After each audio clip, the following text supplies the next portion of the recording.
একজন সমন্বয় ছাড়া কাজগুলো হয়েছে।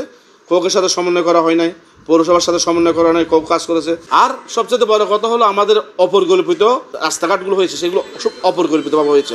আমি নিজে ব্যক্তিগতভাবে দায়ী নিচ্ছি, আমি দায় আবার পক্ষে না, আমার ব্যর্থতা আছে।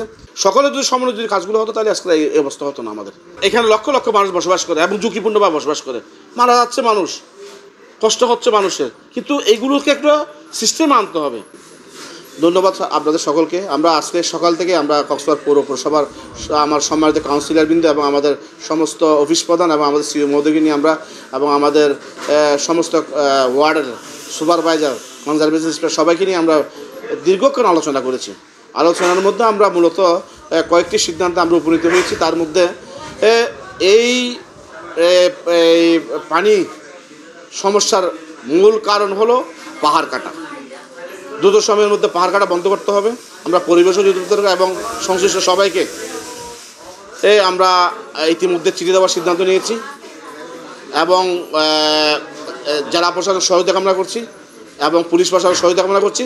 পাশাপাশি আরেকটা বিষয়, ড্রেনে ময়লা ফেলা কারণে পানি প্রতিবন্ধকতা সৃষ্টি হচ্ছে, পানি প্রতিবন্ধকতা সৃষ্টি হচ্ছে। এর থেকে উত্তরণের জন্য কক্সবাজার পৌরসভা কয়েকটি প্রস্তাব গ্রহণ করেছে, সেগুলো আমরা কালকে থেকে আমরা আমাদের কার্যক্রমগুলো শুরু করবো। আমরা বেশ কিছু ড্রেনের উপর অবৈধ স্থাপনার চিহ্নিত করেছি, চারটা টিমও করেছি। এই টিমের মাধ্যমে আমরা কিছু অবৈধ স্থাপনা আমরা চিহ্নিত করেছি। এই চিহ্নিত করে আমরা এগুলো অপসারণ করে দ্রুত সময়ের মধ্যে আমরা আবার এগুলো যাতে আবার দখল করতে না পারে, আবার যাতে পুনরায় ফিরে আসতে না পারে, সেই জন্য ওয়ালগুলো আমরা রেডি করব এবং ড্রেনগুলো আমরা আবার পুনর্বার সংস্কার করব। এবং পাশাপাশি 12 নম্বর ওয়ার্ডে আপনার 6 থেকে 7টা কালভার্ট যেগুলো আপনার রোডস অ্যান্ড হাইওয়ে আগে করেছিল, সেগুলো আমরা আবার দেখবো এবং দেখে এগুলো যাতে আবার সুন্দরভাবে আমরা করতে পারি। এবং আমরা ইতিমধ্যে একটা সিদ্ধান্ত নিয়েছি, এই রাস্তাটা কক্সবাজার পৌরসভাকে রক্ষণাবেক্ষণের জন্য রোডস অ্যান্ড হাইওয়ের আমাদের মন্ত্রী, আমাদের শ্রদ্ধেয় নেতা জনাব ওবায়দুল কাদের মহোদয়কে আমরা চিঠি লিখছি এবং সচিবকে চিঠি লিখছি এবং আমাদের স্থানীয় সরকার সচিব মহোদয় চিঠি লিখছি, মন্ত্রী মহোদয় চিঠি লিখছি। আমরা এটা যদি রক্ষণাবেক্ষণ করতে পারি তাহলে এটাও আমরা চেষ্টা করবো এবং দ্রুত সময়ের মধ্যে কক্সবাজারে কালকে থেকে আমরা প্রতিটি ড্রেনে আমরা পরিষ্কার পরিচ্ছন্ন কাজ করব। এটাই আমাদের আজকে মূল সিদ্ধান্ত। এই ড্রেনগুলো আমরা দ্রুত সময়ের মধ্যে র্যান্ডম, এখন কারণ বৃষ্টির যে কোনো মুহূর্তে বৃষ্টি হচ্ছে, আমরা পার্মানেন্টলি এখন হয়তো করতে পারবো না, কিন্তু আমরা যতটুকু সম্ভব আমরা ড্রেনের ময়লাগুলো বালিগুলো আমরা তুলে ফেলবো। এবং মূলত আমাদের কাজ হলো আমরা এখন ড্রেনগুলো যে অবৈধ দখলগুলো স্থাপনা এগুলো উচ্ছেদ করা, মূলত আমরা এই হলো আমাদের মূল এই কাজ।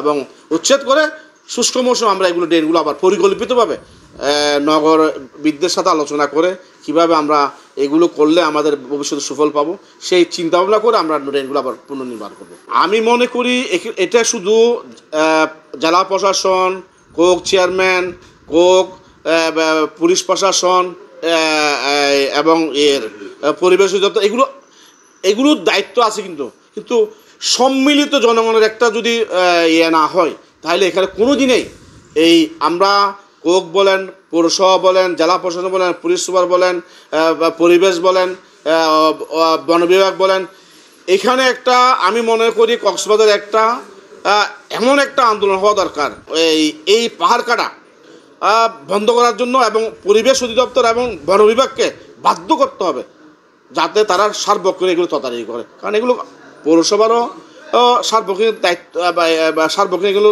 পাহারা দেওয়ার সুযোগ নেই, জেলা প্রশাসনের সুযোগ নেই, পুলিশ প্রশাসনের সুযোগ নেই। একমাত্র পরিবেশ অধিদপ্তর আর বন বিভাগ ছাড়া তারা যদি চায়, তারা যদি সদিচ্ছা থাকে তাহলে ইনশাল্লাহ দ্রুত সময়ের মধ্যে পাহাড় কাটা বন্ধ হবে। কিন্তু পাহাড় কাটা বন্ধ না হলে এই আপনি যতই পরিষ্কার করুন, যতই মাস্টার বড় বড় নগর বৃদ্ধি দিয়ে আপনি ড্রেন করেন, কিন্তু আপনার পানির সমস্যার সমাধান হয়তো 100%-এর মধ্যে 60% বা 40% থেকেই যাবে। কিন্তু পাহাড় কাটা বন্ধ করতে হবে।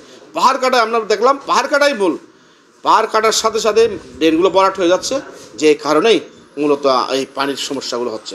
8টা ওয়ার্ডে তো আপনার পাহাড়ি অঞ্চল, এখানে লক্ষ লক্ষ মানুষ বসবাস করে এবং ঝুঁকিপূর্ণভাবে বসবাস করে, মারা যাচ্ছে মানুষ, কষ্ট হচ্ছে মানুষের, কিন্তু এইগুলোকে একটা সিস্টেমে আনতে হবে।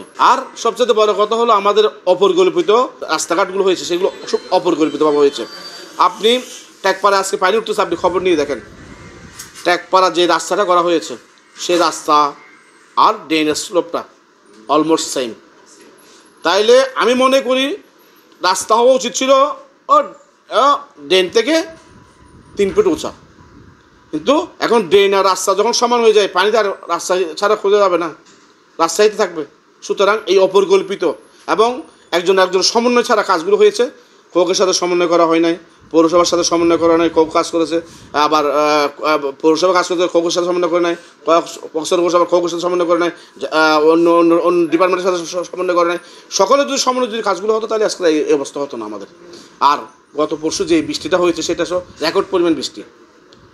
আপনারা দেখেন বৃষ্টি হওয়ার আধা ঘন্টার মধ্যেই সবাই এমনি বলে আমরা দোষী, আমরা আমি নিজেই ব্যক্তিগতভাবে দায়ী নিচ্ছি। আমি দায়ের আবার পক্ষে না, আমার ব্যর্থতা আছে। আমি চেষ্টা করি 3 মাস লং বুং এনে অনেক কিছু এনে এখানে ড্রেনগুলো খনন করার জন্য, এবং আমি 3 মাস করেই হচ্ছি। কিন্তু ঘটনা হচ্ছে যে আমাদের সবার সমন্বয় না থাকার কারণে আমরা এগুলো সুফল পাচ্ছি না। তখন সকলের সমন্বয় দরকার, সকলের সমন্বয় করে আমরা মোটামুটি আমি মনে করি এই শহরকে আমরা যদি বাঁচাতে চাই, আর এই পর্যটন শহরে লক্ষ লক্ষ টুরিস্ট আসে, তাদের সম্মান যদি রক্ষা করতে চাই, এই শহরের সম্মান রক্ষা করার জন্য সকলের সম্মানিত সহযোগিতা আমি কামনা করছি।